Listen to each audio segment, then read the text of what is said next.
You scroll, you chase, you achieve. But late at night, when the noise quiets, you feel it.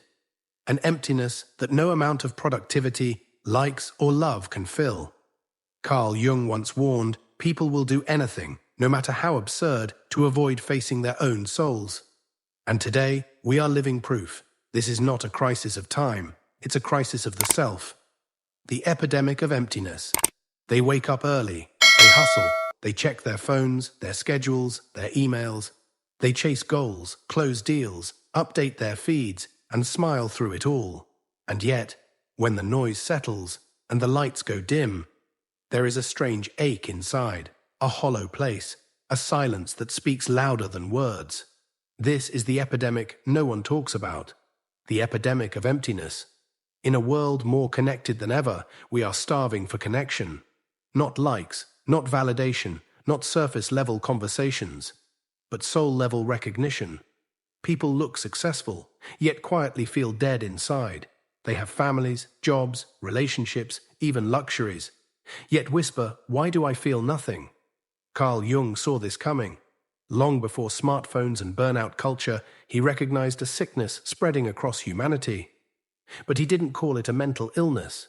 He called it a loss of soul. Jung believed that our inner world, the soul, the psyche, is not a luxury. It is a necessity. And when we ignore it, we fall into psychological starvation. We become fragmented. We live only on the surface of ourselves.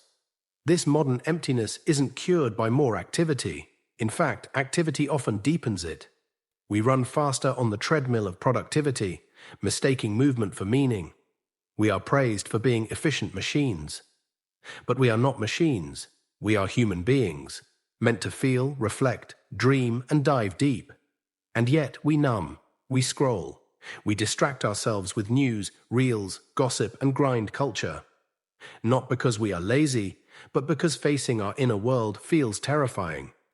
Jung said, people will do anything, no matter how absurd, to avoid facing their own souls.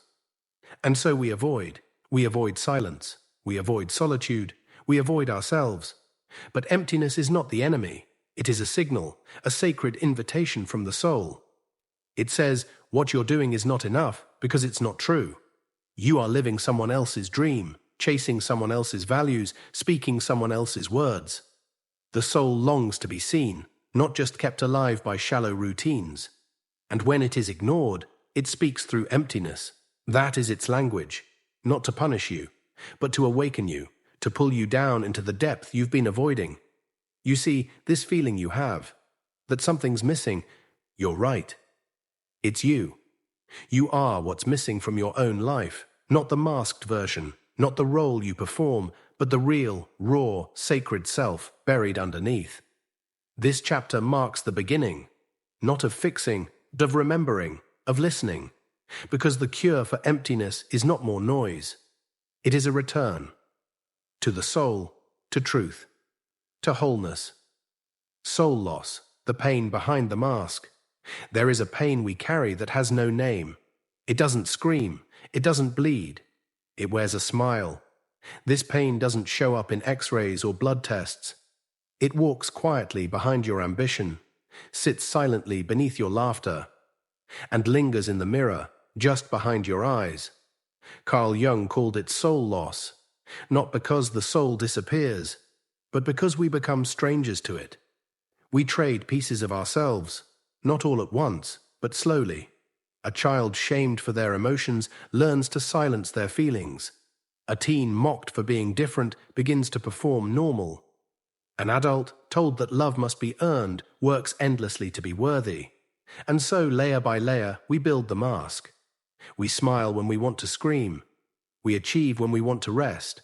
We care for others, even as we abandon ourselves. On the outside, praise, approval, success. On the inside, disconnection, fragmentation, a quiet ache. Jung saw this not as weakness, but as survival. He said, the greatest burden a child must bear is the unlived life of the parents. So many of us inherited wounds we never asked for, and we adapted, not by expressing, but by splitting. We buried the parts of us that felt too risky, our anger, our wildness, our softness, our truth, all exiled into the unconscious. And what is the unconscious but a storage room of all we were not allowed to be? We grow up, but the soul remains trapped where it was abandoned. That's why you can look fine and still feel hollow. Why the compliments feel empty. Why love doesn't reach you. Because your soul, the most alive part of you, was left behind in moments of deep fear, shame, or silence. We became performers in our own lives, and Jung warned, the persona is a system of behavior that is only partially real. The more we live from the mask, the more our true self atrophies, not from lack of value, but from lack of contact. That's what soul loss is, when we become disconnected from the living truth within us, when we forget who we were before the world told us who to be. But here is the grace: what has been lost can be reclaimed. The soul waits, not in bitterness, but in quiet loyalty, in your dreams, in your triggers, in your longings, in the moments that make you cry for no reason. These are not signs of weakness. They are invitations to remember, to turn inward, to meet the parts of you you've exiled, to gather the fragments, to become whole again, because the pain behind the mask isn't failure. It is the map, and every step toward your true self is a step toward healing the soul loss the world never saw, but your heart never forgot. When the ego takes over, there comes a moment in every life when the mask becomes too heavy, and the voice you hear most is not your own. It's the voice of the ego, loud, polished, desperate to be seen, but terrified of being known. Carl Jung warned us, when the ego takes over, the soul goes silent. And in that silence, a strange emptiness grows. Not from failure, but from forgetting who we are beneath the roles. The ego is not evil. It is necessary. It gives us a name, a place in the world, an identity to survive in the chaos. But modern life worships the ego, likes, titles, applause. We become what we perform. We become who they expect. In the eyes of others, we are winning. But within, we are strangers to ourselves. The ego wants validation. The soul wants truth. The ego wants to conquer. The soul longs to connect. The ego shouts, "I am what I do." The soul whispers, "I am what I am." Jung said, "The privilege of a lifetime is to become who you truly are." But when the ego runs the show, we don't become ourselves. We become a projection, a resume, a walking image. And this is where the emptiness begins. Because deep down, the soul does not care how many followers you have, or how well you perform. It wants meaning. It wants integrity. It wants alignment. But the ego is loud. It drowns the whispers of the self. You feel the split in moments of quiet, when the noise stops and the applause fades. That unease, that ache. It's your soul knocking, asking, "Is this really me?" The ego fears that question, because to answer it truthfully would mean letting go of the illusion. And Jung taught that the greatest battle we ever face is not against the world, but between the ego and the self. The self is whole. It includes the dark and the light. It doesn't need to impress, because it is already complete. But to return to the self, we must walk through the fire of doubt, of surrender, of seeing through our own performance. That's why ego deaths feel like breakdowns, but they are breakthroughs. When we let the mask fall, when we stop performing, when we turn inward with brutal honesty, we begin to hear the voice of the soul again, not the loudest voice, but the truest. And in that voice, there is peace. The ego says, "Become someone." The self says, "Remember who you already are." So ask yourself gently, who am I without the role, without the applause, without the mask? The answer won't come from the mind. It will rise from the soul, and when it does, you'll realize the emptiness was never a flaw. It was the echo of your true self, waiting to be heard. The numbing trap, comfort versus connection. We are not merely distracted, we are sedated. Calm on the surface, but disconnected underneath. This is not rest. This is not peace. This is numbness. And in our modern world, it's become a way of life. Endless scrolling, episode after episode, the buzz of notifications, the hum of constant background noise. We call it comfort, but it is often a quiet form of self-abandonment. Carl Jung warned us, what you resist not only persists, but grows in size. We think we are avoiding pain, but the pain is still there, growing silently in the unconscious. Because numbing is not healing. It is postponing the inevitable confrontation with our loneliness, our grief, our longing to be seen. We live in a culture of distraction where discomfort is treated like a flaw instead of a message from the soul. We've built 1,000 ways to avoid feeling, and they work. For a while, the binge comforts, the scroll soothes, the grind distracts. But the soul knows the difference between stimulation and connection, between being entertained and being truly met. And so we feel empty, not because life is meaningless, but because we've stopped letting ourselves feel it. Numbness is not a lack of emotion. It is an overflow of suppressed emotion. A quiet flood that we've trained ourselves not to look at. Jung said, "People will do anything, no matter how absurd, to avoid facing their own soul." And so we keep moving, keep busy, keep pretending we're fine, but the soul does not forget. Every uncried tear, every buried truth, every time we said, "I'm okay," when we weren't, it all waits in the dark, and over time, the mask of comfort becomes a cage. We wonder why we feel alone even when surrounded, why nothing feels real even when everything looks perfect. The truth? We have mistaken comfort for connection, and in doing so, we have forgotten how to be intimate, not just with others, but with ourselves. To feel again, we must unnumb. We must slow down, turn inward, and gently ask, what am I avoiding? What pain have I placed behind a screen? The way back is not punishment. It is presence. To feel is not weakness. To cry is not failure. To ache is not brokenness. It is the soul waking up. And though the journey may begin in discomfort, it ends in something sacred. Wholeness.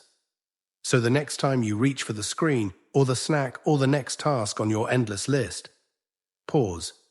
Ask not what will distract you, but what will connect you. Because true comfort isn't about escape. It's about finally coming home to yourself. The forgotten inner child. There is a child still living inside you, not a memory, but a presence. A soft, sacred part of your soul that once saw the world with wonder, who believed in magic and who cried without shame. But somewhere along the way, you were told to grow up, to be strong, to be good, to stop crying, stop needing, stop dreaming. And so you buried that child, not because you wanted to, but because you had to survive. Carl Jung called this the child archetype, a living symbol of our original self, the source of spontaneity, emotion, intuition, and soul. To forget this child is to forget your essence. To abandon them is to lose the thread to your own aliveness. And so many of us have. We've become performers of competence, masters of self-control, stoic, polished, and numb. But beneath the adult mask is a small voice still asking, "Do you see me? Am I allowed to feel? Can I come out now?" Jung believed that when this inner child is ignored, it doesn't disappear. It becomes the sadness we can't name, the emptiness that follows success, the loneliness we feel even in love. The child inside us doesn't need us to be perfect. It needs us to be present. But presence requires courage. It means holding space for the tears that were never comforted. It means letting that child say what was once forbidden. I was scared. I felt alone. I just wanted to be loved. Reconnecting with the inner child is not regression. It is restoration. It is healing the rupture between who you are and who you once were before the world told you to fragment. It is sitting beside your own innocence without judgment, without shame, and offering the one thing no one else could: unconditional self-acceptance. And in doing so, you will feel something shift. A crack in the armor. A quiet joy returning. Because the inner child holds the key to your vitality. The laugh that comes from your belly, the tears that cleanse instead of drown, the curiosity that makes life feel new again. Jung said, in every adult there lurks a child, an eternal child, something that is becoming, is never completed, and calls for unceasing care. To care for this child is to care for your soul. So pause, close your eyes, place your hand on your heart, and ask gently, what did I once need that I never received? What made me feel alive before I learned how to hide? Then listen. because that child still lives in you, and they are not broken. They are waiting, not for the world, but for you. Shadow work, embracing the unseen. There is a part of you you've tried to forget, a voice you silenced to be loved, a truth you buried to feel safe. It didn't disappear. It became your shadow. Carl Jung called the shadow the unseen self, not evil, not broken, but simply unlived. Everything you rejected, disowned, or denied because it threatened your belonging. The rage you were told was ugly, the sadness you were told was weakness, the creativity they called unrealistic, the desires they labeled shameful. These didn't die, they went underground. And now, in moments of silence, you feel the weight of what was never expressed. That heaviness in your chest, that ache behind your smile. They are echoes, the soul reminding you, I am still here. We spend so much of life performing goodness, chasing perfection, trying to be who we were told we should be. But in doing so, we abandon who we truly are. The shadow is not the enemy, it is your forgotten power. And the emptiness you feel may not be from what's missing, but from what you've exiled. Shadow work is the act of remembering, of turning inward, not to fix yourself, but to face yourself. It is the art of radical honesty, sitting in the quiet and saying, yes, I am jealous. Yes, I feel rage. Yes, I am afraid. Yes, I want more. Not to indulge these feelings, but to finally stop running from them. Because what we deny gains control. What we embrace begins to heal. Jung said, one does not become enlightened by imagining figures of light, but by making the darkness conscious. And this is the paradox of healing. The parts you hide are the very parts that can set you free. Your shadow contains your emotional truth, your authentic voice, your deepest needs. It holds your boundaries, your fire, your intuition, your wildness. To embrace the shadow is to reclaim the soul. It is standing in front of the mirror and whispering, I will no longer betray myself to be accepted. I will love even the parts I was taught to fear. This is not easy. It takes time, tears, gentleness. But on the other side is not more emptiness, but integration. Because healing is not becoming something new. It is returning to what you were before you were told to be small. The shadow is not the monster. It is the wounded child, the silenced artist, the passionate lover, the sacred protector. And when you invite it in, you begin to feel whole again. Not perfect, not pure, but real. This is the path back to your soul, and it begins in the dark. The anima, shaka animus, your inner emotional partner. In the silence between lovers, in the ache beneath even the most crowded room, there often lives a subtle truth. You can still feel utterly alone, even when you're with someone. Carl Jung believed this loneliness isn't always about the absence of others, but the absence of something within. He called it the anima and the animus, the sacred inner opposites that live quietly in the depths of every soul. The anima is the soul image within a man, his emotional compass, his capacity to feel deeply, to nurture, to receive, to intuit. She appears in his dreams as a mysterious woman, in his longings, in his need for softness, connection, and vulnerability. The animus, in contrast, lives within a woman, a force of action, reason, clarity, and protection. He is her inner fire, her drive to speak, to create, to move boldly into the world. He may show up in fantasy as the ideal man, not just a lover, but the echo of her own unclaimed authority. These inner figures are more than myth. They are emotional realities. When we ignore them, we search for them in others. We fall in love not with the person in front of us, but with a projection of our own missing half. He seeks the nurturing mother he has not found within. She searches for the heroic savior she has not yet embodied. And so relationships become distorted. The partner becomes a mirror, a symbol, an emotional surrogate. Not a companion, but a carrier of unlived energy. And then the pain begins. The man feels emotionally cut off. He can't cry, can't soften, can't connect, and blames his partner for not understanding him. The woman feels unheard, powerless, dependent, and wonders why no one ever sees her fully. But the truth is, we abandoned parts of ourselves first. The anima and animus are not fantasies. They are keys. When a man reclaims his anima, he learns to speak from the heart, to cry without shame, to receive love instead of controlling it. When a woman integrates her animus, she stands firm in her voice, trusts her instincts, and creates without waiting for permission. Together, these archetypes restore the inner union.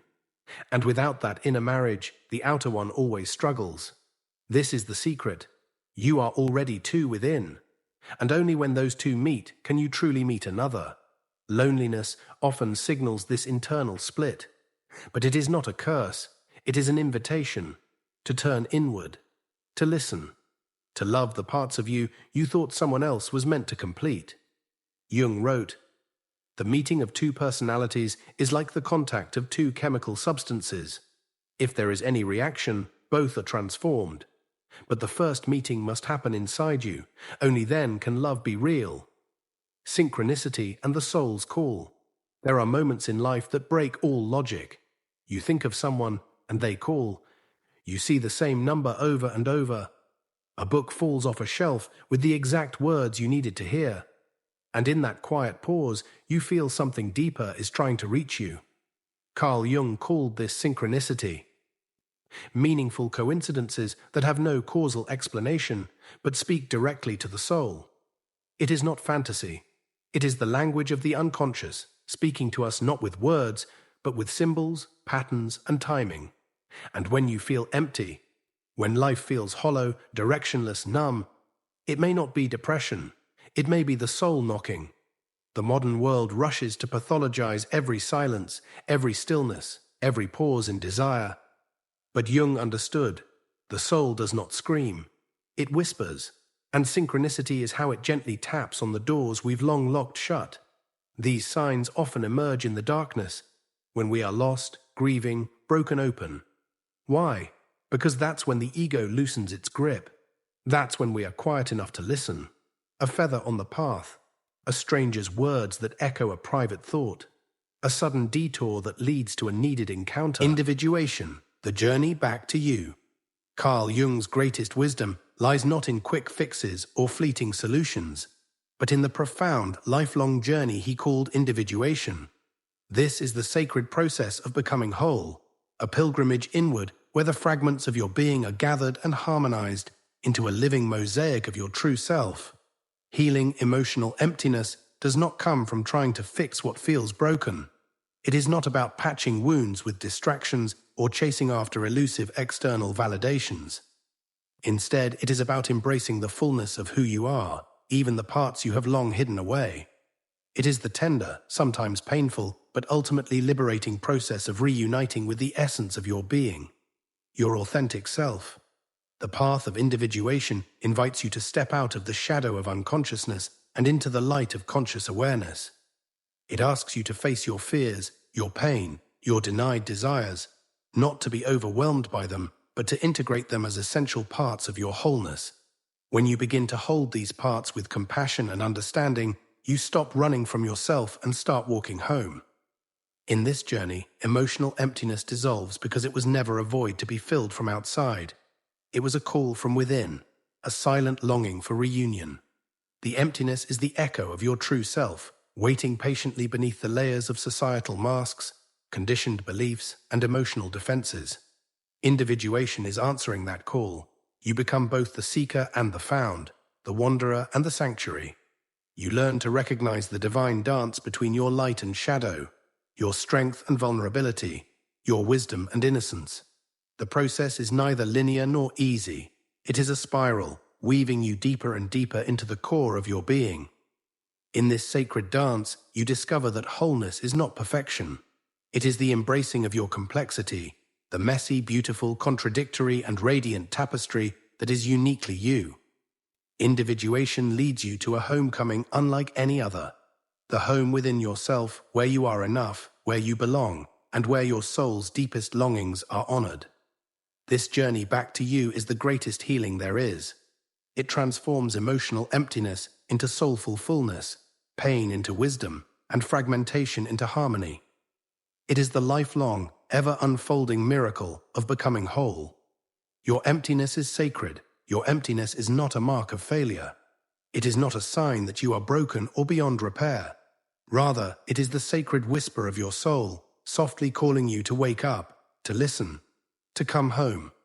In a world that prizes constant doing, achievement, and outward success, emotional burnout often feels like a heavy burden, a dark, hollow pit inside that you desperately want to fill or escape. But what if this emptiness is not a void to fear? What if it is instead a sacred signal, a powerful invitation? Your emptiness is the language of your deeper self, urging you to slow down and pay attention. It asks you to pause the relentless chase for validation, perfection, or control. It asks you to shed the masks you wear, the roles you perform, and the expectations you carry. To meet yourself with tenderness and curiosity. This sacred emptiness is a threshold, a portal to awakening. It holds the possibility of transformation, a space where old patterns dissolve and new truths can be born.